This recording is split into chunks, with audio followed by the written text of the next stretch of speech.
መቋቋም አቅም ካለሽ ቀሪ። ሰላም ሰላም፣ ውድና የተከበራችሁ የኛ ውድ ቤተሰቦች እንዴት ናችሁ? ደህና ናችሁ ወይ? ያው ደህና እንደሆናችሁ ተስፋ አደርጋለሁ። እኔም ደህና ነኝ፣ እግዚአብሔር ይመስገን። ደህናም ለመሆን እየሞከርኩ ነው። ከዚህም በላይ ደግሞ በደንብ ደህና ሆናለሁ ብዬ አስባለሁ። እንግዲህ ብዙዎቻችሁ ትናንትና በተለቀቀው ቪዲዮ ያው ጓደኞቼም ብዙ የምታውቁኝ ቤተሰቦቼም ምናምን ብዙ ምክሮችን እየመከራችሁኝ ነበረ። በዚህ ሁኔታ ውስጥ እንዴት ብቻውን ትታይዋለሽ ምናምን እያላችሁኝ ነበረ። ነገሮች ግዴታ መሆን ስላለባቸው እና ሌላ ኬዝ ውስጥ ሌላ አዛ ነገር ውስጥ መግባት ስላልፈለግኩኝ ነው ዛሬ ራሱ የመጣሁትኝ ግዴታ መምጣት ስላለብኝ ነው። እና እዩ ሌላ እርምጃ ውስጥ ሄዳለሁ ምናምን ግዴታ ልታገኘኝ ይገባል ምናምን እያለች እየዛተችብኝ ነበረ። እሷ ስለዛተችብኝ ፈርቻት አይደለም የመጣሁትኝ፣ ፈርቻት ሳይሆን የምትለውን ልስማት ብዬ ነው። ምክንያቱም እኔ ትናንትና ሰላም ከሰጣትና ብሩኬን የእሷ ማድረግ ከቻለች ብዬ ትቻለው፣ ራሴን ከዛ ነገር አስወጥቻለሁ። ለጥላቻ ወይም ደግሞ ውስጤ ላይ ቂም ኖሮ ወይም ደግሞ ብሩኬን በቃ ልጅ ስላለህ አታስፈልገኝም ብዬ አይደለም። ግን በቃ እንደዚህ አይነት ነገር ልጅ እንዳለው እያሰባችሁ ከአንድ ሰው ጋር መቀጠል በጣም ከባድ ነው። በጣም ምሽክናንቺ ቆይ በጣም ታገዝኳችሁ። በጣም እንትን አልኩኝ፣ ሊሆን አልቻለም። ስለዚህ መሄድ ወዳለብኝ አካል ሄጃለሁ። ከእሱ እንድትርቂ ነግሬሻለሁ። መጀመሪያም እኮ አንቺ ነሽ መሀል ላይ ሆነሽ ማይሆን ነገር ውስጥ እንድገባ እያደረግሽኝ ያለሽው አንቺ። አላገባሽም እኮ አይደለ እንዴ? ሚስቱ አይደለሽም እኮ። ስለ እንክብካቤ የምታወሪው እኮ ሚስቱ ብትሆኝ ነበር። ግን ደግሞ ልሆን ነው። የልጁ እናት ነኝ። መጥሪያውን በእኔ በኩል ልታደርሻ አትችይም። እኔ አሁንም ቢሆን አልሰጠውም። መስጠት ስላለብሽ ነው የምትሰጪው መጥሪያውን። ካልሰጠውስ ምን ልታደርጊ? ማረጋውን እኔ አውቃለሁ። ለእያንዳንዱ ለሚጠይቀው ጥያቄ መልስ ማዘጋጀት መቻል አለበት። ያንንም ነገር ፊት ለፊትሽ ነበር የምቀደው፣ ግን ብቀደው እሱ እንዲታሰር አልፈልግም። አንቺ ቅደጁ እና ከዛ በኋላ የሚፈጠረውን ነገር የመቋቋም አቅም ካለሽ ቅደጁ። ሰላም ሰላም፣ ውድና የተከበራችሁ የኛ ውድ ቤተሰቦች እንዴት ናችሁ? ደህና ናችሁ ወይ? ያው ደህና እኮ። ለዚህ ነው የጠራሽኝ? አዎ ለዚህ ነው የጠራሽ። አስፈላጊ ከሆነ ደግሞ ለአንቺም ላመጣልሽ እችላለሁ። ከዚህ በላይ ድንበር ባንተላለፍ ደስ ይለኛል። እዩ እኔ በተቻለኝ አቅም ልረዳሽ ሞክሬያለሁም ደግሞ እርጉዝ ስለሆንሽ በጣም አንቺን ስሜታዊ ላለማድረግ፣ ምክንያቱም ልጅሽን ልታጭ ትችያለሽ። አንቺ እርጉዝ ነሽ፣ ራስሽን ብትጠብቂ ነው የሚሻልሽ። እኔም ያንን ላለማድረግ ያ ነገር እንዳይፈጠር በጣም እየጣርኩ ነበረ። ግን ደግሞ ከዚህ በላይ ብዙ ርቀት አትሂጂ እንዴ! እንደዚህ መደራረስ የለብሽም አይደለ? በደንብ አለብኝ። ያንን እንዳደርግ እያደረጋችሁኝ ያላችሁት እናንተ ናችሁ። አልገባኝም። ፍቅር ነው አለህ ነው እንደዚህ እያስደረገሽ ያለው? ይኸውልሽ እኔ ከዚህ አይነት ነገር እፈልጋለሁ። ብቻዬን ሆኜ ሁሉም ነገር የምቋቋምበት ምክንያት የለም። ልጁ የሁለታችንም እስከሆነ ድረስ እሱ ደግሞ እኔን የመከባከብ ግዴታ አለበት። አንገባሽ ያልኩሽ እኮ ልጁ እኮ የእሱ ስለመሆኑ ምንም ገና እኮ አልተረጋገጠም። እሱ አላመንም አይደለ? እሱ እኮ አላመንም። የኔ አይደለም እያለ ነው። እንዲያምን አደርጋለሁ በግድ ነው እንዴ? አልገባኝም።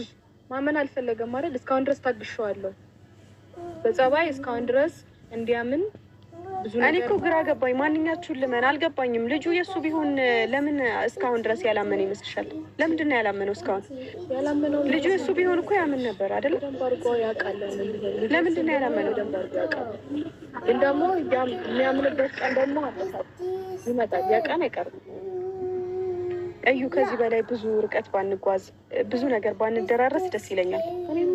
ሲቀጥል ደግሞ እሱን ማግኘት ካልቻልሽ መጥሪያውን በእኔ በኩል ልታደርሻ አትችይም። እኔ አሁንም ቢሆን አልሰጠውም። መስጠት ስላለብሽ ነው የምትሰጪው መጥሪያውን። ካልሰጠውስ ምን ልታደርጊ ነው? ማረጋውን እኔ አውቃለሁ። ግን ደግሞ መጥሪያውን እንድትሰጪው እየነገርኩሽ ነው። ይህንም መጥሪያ ምን አይነት ነገር ለማድረግ እየሞከርሽ ነው? አልገባኝም። ለሚጠየቀው ለእያንዳንዱ ለሚጠየቀው ጥያቄ መልስ ማዘጋጀት መቻል አለበት። ያንንም ነገር እኮ ራስሽ ለምን ማግኘት ከቻልሽ ራስሽ። እኔ እኮ ከኔ ጋር እኮ ትቻለሁ እኮ ከሱ ጋር። አልገባሽም ወይስ አላየሽም? ምንድን ነው እኮ እያየሽ ከሆነ እኔን ለምንድን ነው እያገኘሽው? ስለዚህ ይህንን መጥሪያ አንቺ ነሽ መስጠት። እሱን ያናደደሽ ስላገኘሁት ነው እንደዚህ ብዙ ርቀት እንድትሄጂ የተደረግሽው? ነገርኩሽ እኮ በጣም እንደዚህ ብዙ ርቀት እንድሄድ ያደረገኝ እናንተ ሁሉንም ነገር በጊዜ መቋጨት እንችል ነበረ። ግን ደግሞ ያ እንዲሆን እድሉን አልተጠቀሙችበት። አልገባኝም። ምን አይነት ሰው ነሽ ግን አንቺ? ቆይ ይሄ ለብሩኬ ይገባዋል? ይኸውልሽ ለብሩኬ ይገባዋል ወይ? ይሄ እሱ አይደለሁም። ግን እንደሆነ እያደረጋችሁኝ ያላችሁት እናንተ ናችሁ እኮ። እኔ እሱ አይደለሁም። እንዴት እንደሆነ እያደረገች ማንነትሽን ነው ከሆነ ያወጣሽው። ክፉ ሰው አይደለሁም ትላለች እንዴ? አይደለሁም። ያንን እንዳረግ እያደረገ የልጄ ጉዳይ ነው። በልጄ ደግሞ አልደራደርም። ተቆሸረ ወደ ውስጥ ያለው ልጅ የብሩክ እስከሆነ ድረስ እኔ መንከባከብ ግዴታ አለብኝ። ለልጅሽ የምታስቢ ከሆነ እኮ ምናልባት እንኳን የልጁ አባት እሱ ከሆነ ማሰብ ግዴታሽ ነበረ። ምክንያቱም በግዴታ እንደዚህ ልታደርጊ አትችይም። ስሚ ለብሩክ ይሄ አይገባውም። እውነት እኔ ይሄ በአንቺ በጣም ነው የማዝነው። እንደዚህ ብዙ ርቀት ትሄጃለሽ ብዬ አላስብም ነበር። በራሱ በብሩክ ይዘኝ ምክንያቱም ቢያምን ኖሮ ይሄ መንገድ ነው እናስፈልጓዝ ነበር። ምን አይነት ሰው ነሽ? ቆይ አለቀ። ብሩክ ደግሞ ጠንቅቆ ያውቀኛል። እኔ ከዚህ በፊት ምን አይነት ሴት እንደነበርኩ ምን አይነት ሰው እንደነበርኩ በደንብ አድርጎ ያውቀኛል። በዚህ ልክ ግን እንድጓዝ ምን አይነት ሰው ነበርሽ? እስኪ እኔ ደግሞ ልወቀው። በዚህ ልክ እንድጓዝ ያደረገኝ እሱ ነው። እኔ ምን አይነት ሰው እንደነበርኩ ለአንቺ ማብራራት አይጠበቅብኝም። ግዴታሽ ነው ማብራራት። ለምንድን ማብራራልሽ? ማን ስለሆንሽ በጣም እልህ እያስያሽ። አይ ማን ስለሆንሽ ነው ማብራራልሽ? ሀይሚ ስለሆንኩ ብቻ ታብራሪልኛለሽ። ለምን እንደዚህ ልታደርጊ እንደቻልሽም በዛው ትነግሪኛለሽ። ፍላጎትሽ ምን እንደሆነ ልትነግሪኝ ይገባል። ፍላጎትሽ የልጁ ብቻ አባትነት ማግኘት አይደለም እንደተረዳሁት ከሆነ። አይ እሱ ብቻ አይመስለኝም። አላማሽ ሌላ ነው። በቃ የተረዳሁት ከሆነ እንደዚህ አይነት ክፋት ለብሩክ አይገባውም። አይደለም ለራሴ ለብዙ ሰው የሚጠብሰው ነው። እንደዚህ አይነት ክፋት ለብሩክ አይገባውም። አሁን እንደጋግመሽ እንድትነግሪኝ አልፈልግም። እኔ ስጪውና መቶ መመለስ ያለበትን መልስ ይመልስ። የነገርኩሽ ያለሁት ያንን ነው። ከዚህ በላይ ደግሞ ሌላ ተቆጣጥሬ በጣም እያወራሁሽ ነው እንጂ ፊት ለፊትሽ ነበር የምቀደው።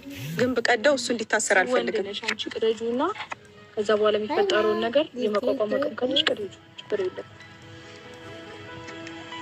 ለዚህ ነው የጠራሽኝ? አሁን ለዚህ ነው የጠራሽ።